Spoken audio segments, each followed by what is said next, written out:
Hi, welcome back. I'm here with Caitlin Bigsby of Visier. Caitlin, how you doing? I'm good, thank you. How are you? I'm doing real well. Now you're up in Vancouver, right? I am. I All am. right. Well, thanks for joining me today. And if you would, for our listeners, share a little bit about yourself and what you do there at Visier. Sure. So, Visier, I'm Director of Product Marketing for Visier People. I've been here for a couple of years now. Prior to that, I've been a consultant, implementation consultant, consulting manager. So I've been working on the front lines of people in HR for a really, really long time, and finally transitioned over to the dark side in marketing a couple of years ago. Well, you do great at it because you have that background, I Yeah. must say, in a very unbiased way. And one of the things that you have done over the years, again, given your background, is talk about this idea of agility at different hmm levels, organizational agility. And obviously, given COVID-19 and the crisis that we're in the midst of, the need to be agile is critical. Can you speak to some of your thoughts and ideas on that? Yeah, well, I think what we all realized is the change. It seemed to all hit us like a ton of bricks. There's, before and after. I remember the March 9th and 10th, I was in New York giving a speech. By March 12th, I was working at home because our offices had shut down. Like Hmm. that's how quickly it seemed to happen. So HR directors, people our customers were finding they had to get data in front of their leadership immediately. Yeah. Immediately, people needed to know where people were, what they were doing, bring people on business trips, bring them home, all that stuff, just immediately, that kind of thing. So that's what the agility meant for people who had been like, producing monthly reports that took days and weeks to put together, weren't able to respond to that kind of immediacy, and it was very stressful. Yeah, and this was not only a need to write the business, it was a need to understand how people were thinking and feeling and where they were, hmm the Yeah, worker perspective. Is that right? yeah, literally where people were, like where they, on being caught on trips, bring them home, where they are working. Are they capable of working at home? Do they have what they need to work at home? And making those decisions really fast, Yeah. it just moved with lightning speed. Yeah. And so, as we're talking about this notion of agility, I want to cut fast forward real quick. I mean, there's been so much discussion around the here and now and creating dashboards, and absolutely get it. As here we are in late April going into May and summer, where do you see HR leaders getting traction to drive the approach to not only workforce strategy, but really business strategy? Because I know Visier is not just about workforce. You can aggregate and analyze other data that shares what the Mhm. operation looks like. Is that right? Yeah, that's right. So what we are an aggregator. For that we bring in data, all your people data, but also your business data. So sales results, productivity, individual productivity, network connections, customer success. So all those things come together, and I think what that's going to mean, as organizations. We start talking, there's going to be three major movements, and some of them that can be occurring all at once at an organization. There's going to be a shift of talent. There's going to be increase in talent, depending on what you're in. You might need to scale up. And there's going to be a Mhm. reduction in talent. So it could be a combination of all of those three. So what we see that requiring from the HR leadership is, if you're a business that maybe one side of your business is coming down and another side of your business is coming up, the you're not just going to lay off people on the side of the business that's coming down and hire brand new people on the side that's coming up. At least that would not be advisable.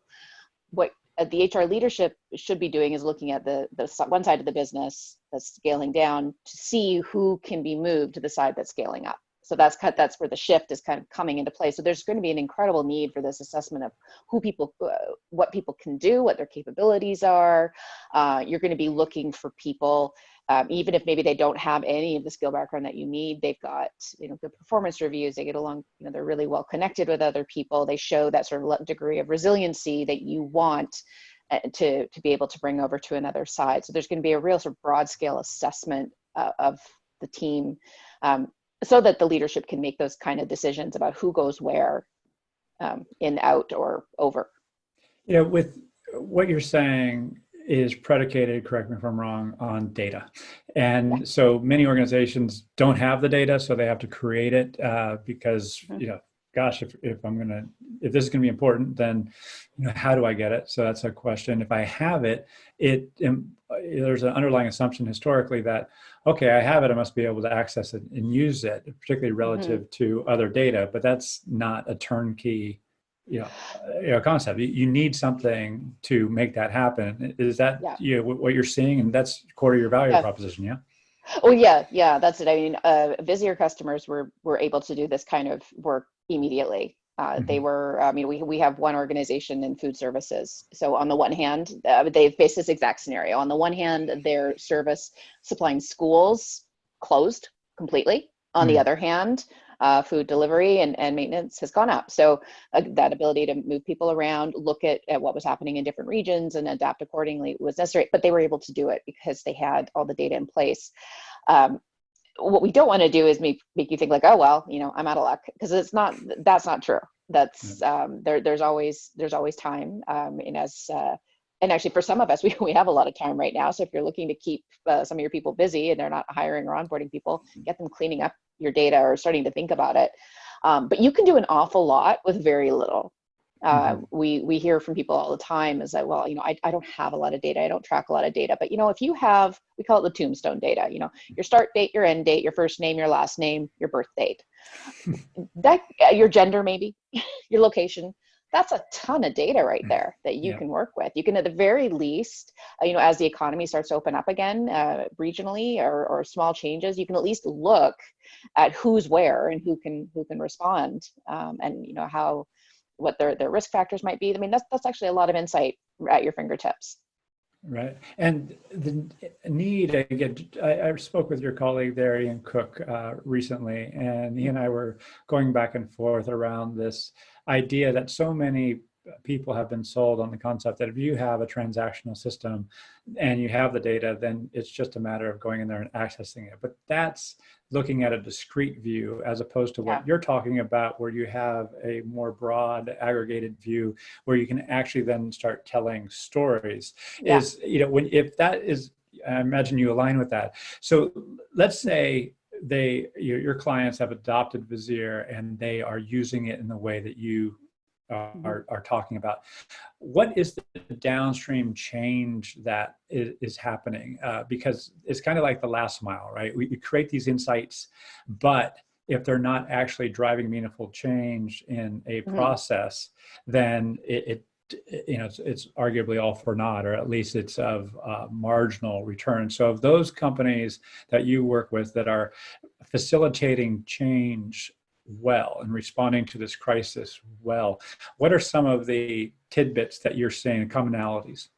The commonalities, I mean, I think 201, I mean, the first thing to say, the biggest change, and I don't think this is I don't want to say it's a process change, because I don't think anybody ever writes down, we are going to spend half the meeting arguing about the numbers. That's not a part of anybody's process, but in fact, that is what happens. So the biggest change they have driven and had already driven before they got to this point was the fact that now when their leadership team sat down to look at their information, people already were primed to believe it. They knew that they knew the numbers to be true, and that really helped. So that's probably the biggest one. But I think some of the other things, we've had people say just being able to look across 100,000 employees over 120 locations. And get a sense of what the workforce costs were in each location, who could be moved and where. What was a change in process they were able to make. Another company, when they were faced with who to furlough, who to reassign, could look at the correlations between the people and their customer service scores. And so, like, I mean, if you're going to be dealing with this crisis with a reduced staff, with an increasingly anxious team, then you're going to want to have people who are really good at it. Otherwise, it's frustrating for people. Another industry, we have a lot of financial services, they were able to simulate a lot of scenarios. One of the other things that our solution does is we have what we call what if capabilities or projected capabilities, and that we have built in some calculations based on numbers. So the first one will be if you change nothing, the future will look like this. But then we allow you to input your own decision. So an example of this would be if you just allowed for natural attrition and changed nothing, your head count will be this. But then, and your workforce cost is going to be this.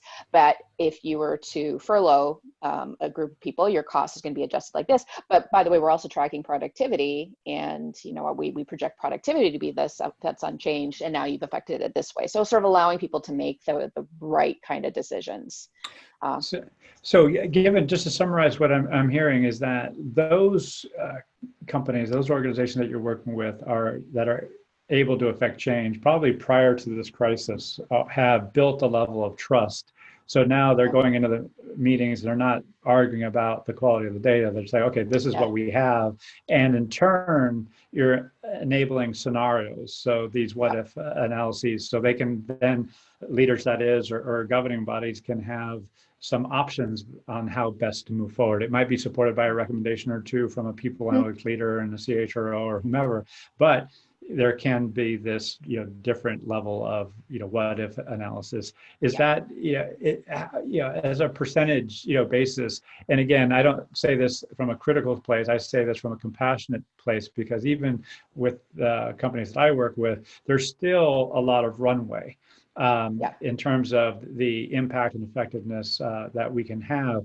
That said, COVID-19 has arguably accelerated the people analytics function down the runway to do more frequent and more effective scenario planning, to use the example that you just talked about. Is that what you're seeing as well, and any other kind of coaching or advice that you'd give to bring that to life? Yeah, I mean, we definitely are seeing the analytics team members being front and center. They're the people called on. In fact, we keep talking like, which of our customers can we talk to? It was like, they're so busy. They're just so busy because they're trying to keep up with demand. But what I would, my advice, if you don't feel like in a position to do this, is what I think the biggest outcome of all, it's like, we really don't know what's going to happen. We don't know when recovery was going to come. We don't know when the economy will open up. We don't know what that will look like. We know very little. And there's no guidebook. I mean, the last time we had a pandemic like this was 1918, and it's a very different world. So what that means is I think the role of the analytics person now is to start doing some investigation, learn about your people, learn about the different groups. Back to resiliency and flexibility, and which I think is what we're going to need more than anything. Can you bring the data sources together to start to identify those kind of people? Who are your resilient workers? Who are your, somebody used a term for it, I don't remember what it is, but there's people who, whenever there's a learning opportunity, take advantage of it, who are always looking for stretch projects, the people who want to try to identify that kind of people. What are the roles that are absolutely mission critical? And maybe, that kind of tiering, like first level, keep the lights on, second level, start to ramp up, third level, start to expand, that kind of triaging. But all of that takes a certain amount of investigation to kind of get a sense. I mean, you just have to sift through a few different scenarios before you start to see the patterns. And, the temptation's always, I start with the generations. People like to look at the generations. Does your generation data tell you anything? What are you seeing there? I think if you have the opportunity to do anything new, if you're already doing a lot of analytics, but not everything, I say next, maybe you look at your network analysis. I mean, more than anything, with everybody working at home, who is connected and how, will give you some really good information. Yep. If you don't, it's certainly not too late to get started with some help. One of the things we're offering, basically at cost, the cost of the services, is a COVID-19 rapid assessment. So we'll onboard key data. We have already brought in a bunch of publicly facing data, such as where cases are, and a variety of other health data. So we'll bring that in together for you, and then our own people analytics experts in-house will assess it and walk you through it. So if you don't even know where to start, and you're just like, we've got a solution for you that is incredibly accessible price. Yeah, given what you're sharing, and again, I think it's an underappreciated theme in the people in space, particularly among those who did not grow up in the space, CHROs and people outside of the HR function. And I say this compassionately. It's not, again, a criticism. It's just the fact that because you have data, it doesn't mean it's going to get structured and the ability to analyze it is going to be there. So it's a leading question. You mentioned the COVID-19 data. It's an external data source. Yep. You're able to, in effect, curate that and stage it next to internal employee data, which then enables a story to be told. So to do that as someone who's inside an organization, they would have to locate the data source, they would have to clean the data source, they'd have to stage it, they'd have to do a number of things that, in this case, you all do. Is that right? Yeah. There's a lot of mapping and normalizing that goes on. I mean, when we first launched our solution, so we have two solutions. We have the solution I just told you about that's for people who aren't currently Visier customers. We've also been extending our Visier People product for our customers so that they could immediately unlock it and access it. When we first expanded it, and we were bringing in just John Hopkins. Hopkins data. Hopkins, thank you. But we've actually expanded that to 4 different data sources. So what that means, if you're familiar with, for those who aren't familiar with data, is that, we had 4 different sources means 4 different ways of reporting. So we had to normalize that. Then we had to map it to the data model that we currently have that our customers use so that they can leverage it.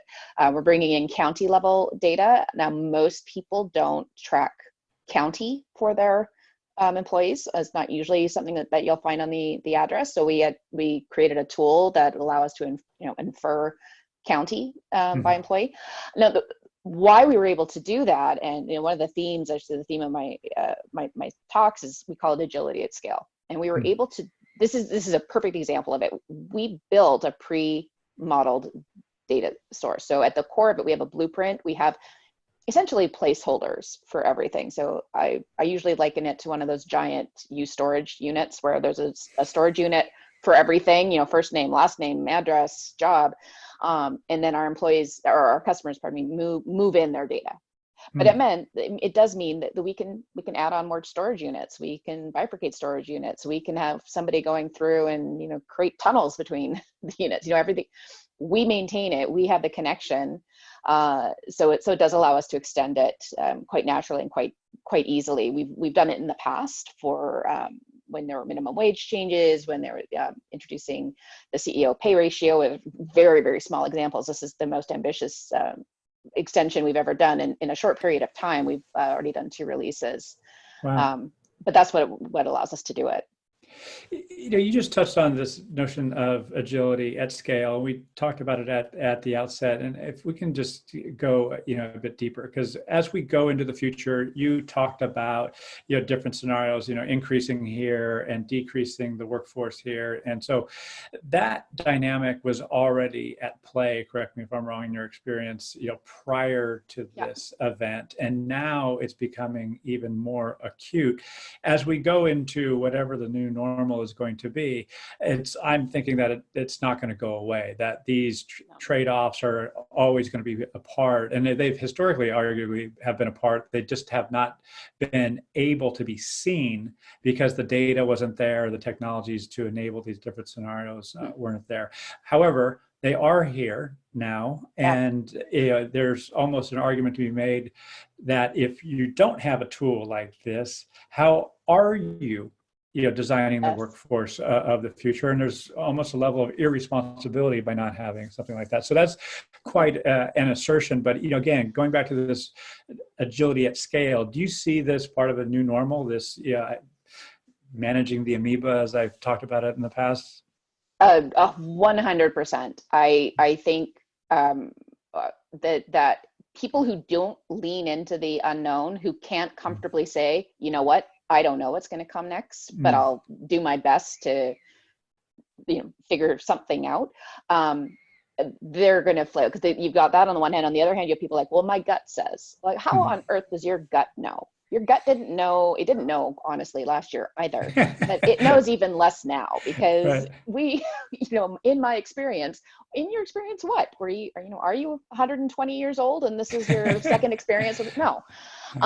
So yeah, so I think that 100% that you have a responsibility to explore. And when we talk agility at scale, we actually mean two things by this, because often, Visier was early on the market with a pre-built solution, but then there are others now. But usually, the market is often divided into we'll build it ourselves, or we'll buy it, or we'll rent it. In our case, because we're a SaaS, we don't think actually there's a choice to be made there, because building it yourself means that you get exactly what you need. You get custom bespoke analytics, and there is 100% a need for that. That's not going away. I mean, an organization is an organization. You've got your unique data, your unique data points. We don't pretend that we can do that for you, but what we can do is the agility at scale, which is 80% of what you need to explore. Like I said, that basic demographic data, where are people, what jobs are they? Let's connect their performance scores to their output and their productivity. We can do that. Then when you get to the end of your exploration and you've discovered there's just one more thing you need to know, then you can take out the data and massage it and manipulate it and do your bespoke. So that's gets you the agility, but at scale. That lets you perform far higher degrees of analytics as you're not in the weeds, especially right now in the weeds. What's our latest headcount? What's our latest this? What's our latest this? You'll never get anywhere. Yeah.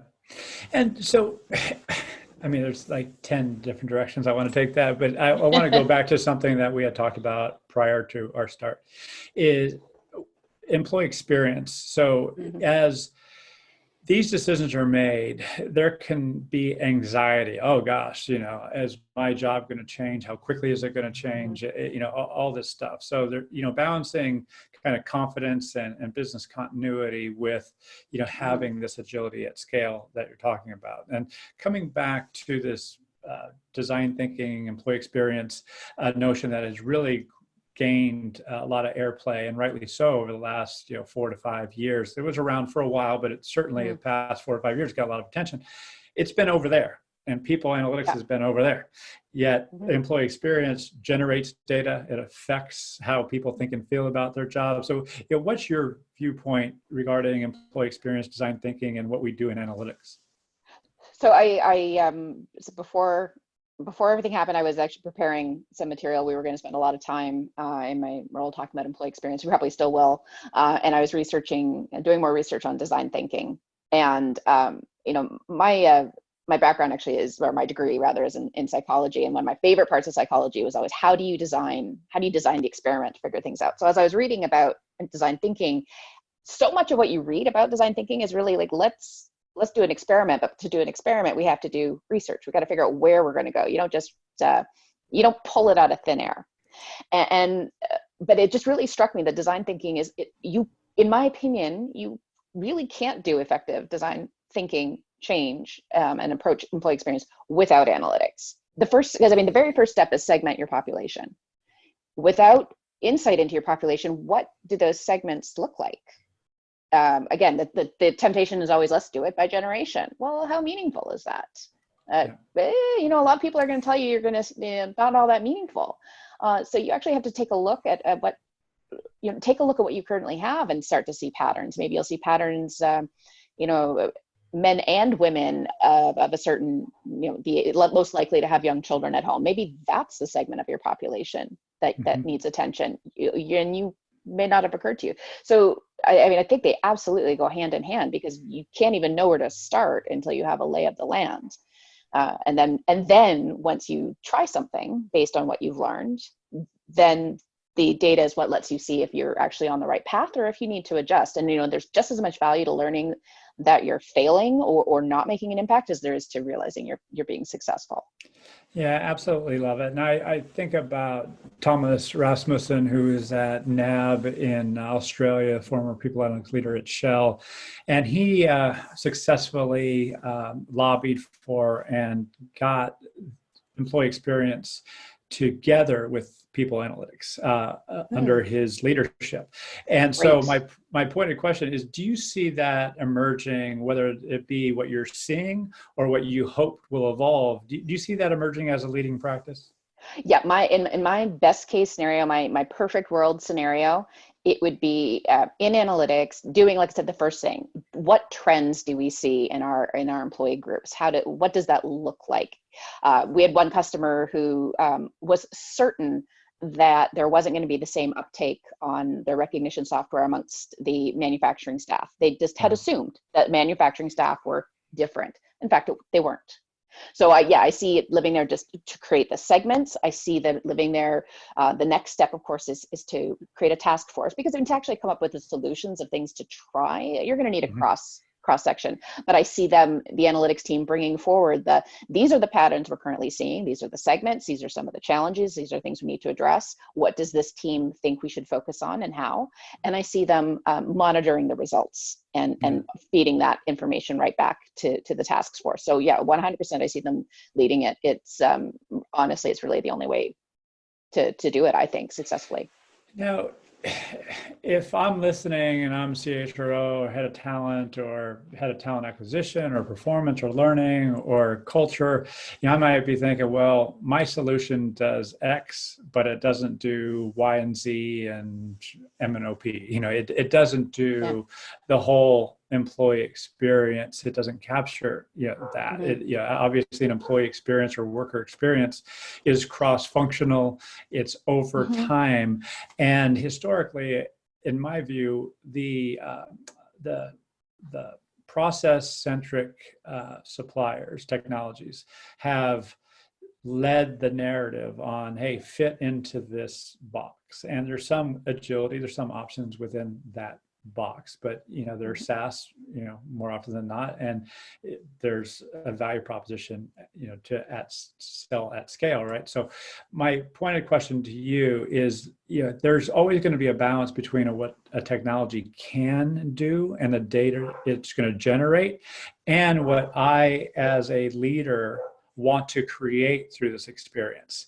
And and ultimately, again, the data is going to get generated and the analytics are going to come out of the data, that's generated. So I think we're saying the same thing insofar as we have to acknowledge the limitations of what exists now and employ design thinking and leave some room for scenarios to unfold. Is that what you would advocate? Because this whole notion that we're talking about, I think if I'm listening, go, okay, it makes sense, but there's that is not happening very often. There's not an employee experience group that's cross-functional and all that, more often than not.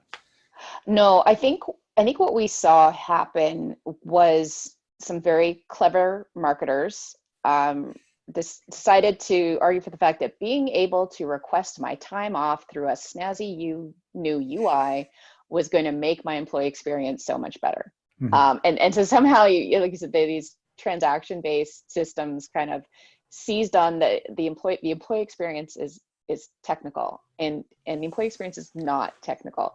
It's certainly part of my job, but even then, it's a broader conversation.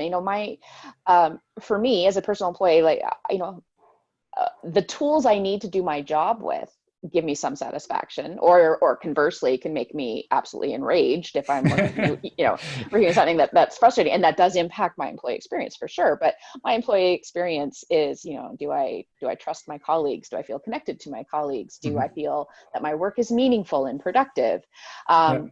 And that's not fixed by a solution, and it's not measured by a solution. So so number one, I think in the column, if you are going to buy a solution to help you investigate this, then a sentiment pulse tool is network connectivity, organizational network analysis kind of thing. That can help you measure it. It's not going to help you fix it. It'll help you measure it. But let's use a scenario as an example. Let's in onboarding. Most organizations, you see the highest turnover during your first year. It's expensive to hire people. It's lost time, lost productivity. So most people want to create an onboarding experience that's going to make somebody happy, and make them productive.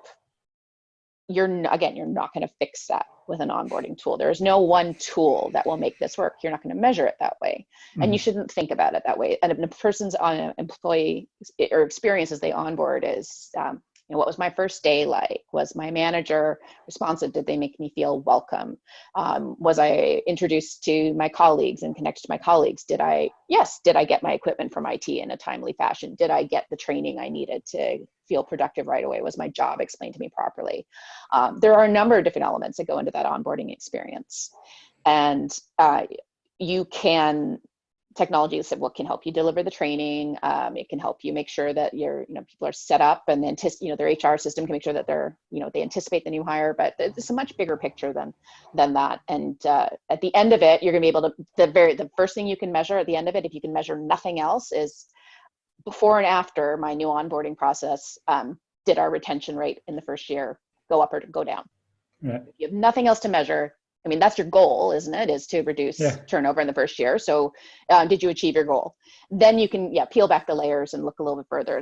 Does it sentiment analysis telling you anything? Do you see your new hires connected to more people more quickly? You can start to peel back the layers that way.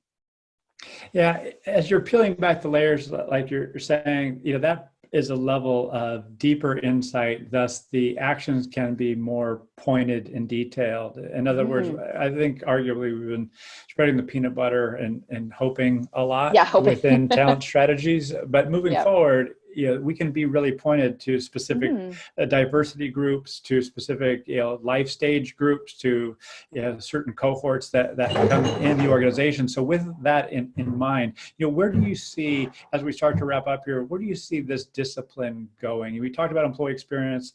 We talked about better improved change.